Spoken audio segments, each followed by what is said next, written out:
that would give some land and some form of autonomy to people of native Hawaiian ancestry to form their own reservation, if you will, much like the Native Americans. They would relate to the United States government on a government-to-government basis through the Interior Department of the United States, not the State Department like all other nations relate to the United States. It would be a ward of the Interior Department. The Interior Department would have to approve of whatever constitution was adopted and laws that were passed. It would leave the Hawaiians in a semi-autonomous state, much like Native Americans had been left in on the reservation. Another thread of this puzzle, there have been cases that said you can't have programs that favor people of Hawaiian ancestry because that's racial discrimination. I find this one almost humorous. If you go back and study the concept of race, that concept never really existed until the slave trade came along. They created the concept of race so they could say there's something called the Negro race and attribute all these negative behaviors to them. If you accept that there is something called a race, then out here maybe Polynesians are a race. Hawaiians are not a race, they are a nationality. And that's what they constantly try and avoid addressing, the national issue. So the national issue is now front and center out here. This Kingdom Lands case at the Supreme Court has really clarified for people that if the nation is not restored in the near future, the young people may not have an ability to do anything about it. Another side of that, and one reason that there's a real push to restore the nation, is that those who have come here have, on balance, not taken care of the land and the ocean. They have taken and taken and taken. They've not malama, they've not taken care of. So that we have the island of Kauai being transformed into a playground for the rich, where Hawaiians can hardly afford to live there anymore. You have sacred sites that have been bulldozed. You have burial sites where people build their houses on top of a burial or build a Walmart on top of a burial over and over again. And this is a daily occurrence in Hawaii. The disrespect for the previous culture. They come over here and use pieces of the Hawaiian civilization. They'll throw a luau and you'll get to see a hula and you might hear a chant. But this is all for the tourists. This is not showing respect for the traditional culture that was here. So people will say, oh, we love the Hawaiians and they do all this, but it's exploitation is what it is. So people are pretty much fed up with that and ready to have that end. In bringing back the true Hawaiian spirit of aloha, what the Hawaiians hope they are doing is teaching that to the rest of the world.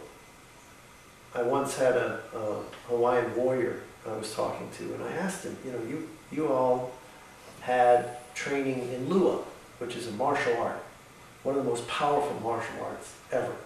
A lua master can take out dozens of people in a blink. Why is it that the warriors did not come forward, even though Queen Liliuokalani didn't call them? Why is it they didn't come forward and just take everybody out? They could have, to preserve the nation. And he had a spear with him. And he said, let me show you with this spear. So he stood up and he took the spear and he said, come at me. So I came at him as if aggressively. And he dropped the spear and said, aloha. He said, come at me again. And I came at him and he dropped the spear and said, aloha. And did it a third time. He said, this is how we teach aloha. You cannot teach aloha by slapping someone in the face. You teach aloha by letting them be themselves and hope that they will let you be yourself. Aloha is I honor the divine in you, you honor the divine in me. So I'm unfolding God on this planet just like you are. And if we show respect for each other and relate at that level, we'll be fine. And so they've been trying to teach aloha to the foreigners for a long time. And the foreigners, on the whole, haven't gotten it.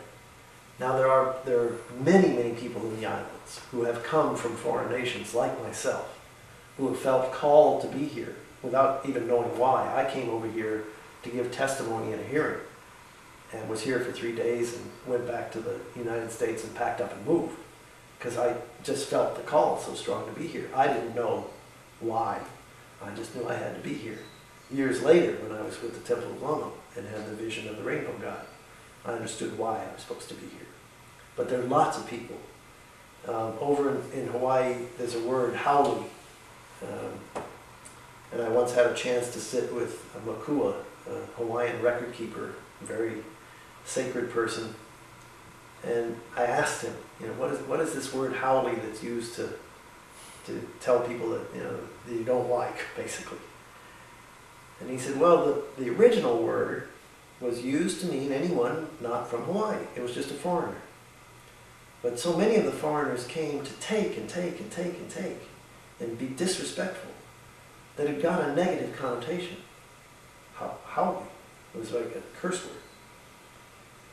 And a second thread was, when the missionaries came and brought their religion, the Hawaiian religion was very dependent on the breath. The ha is the breath of God. That's a core principle of the religion. God breathed life into this whole process and started it going. The missionaries didn't know anything about breathing in the way they prayed, so they were ha'ole. They were without breath. He said in the 70s, early 70s, people started arriving who the Hawaiians could see were coming to help.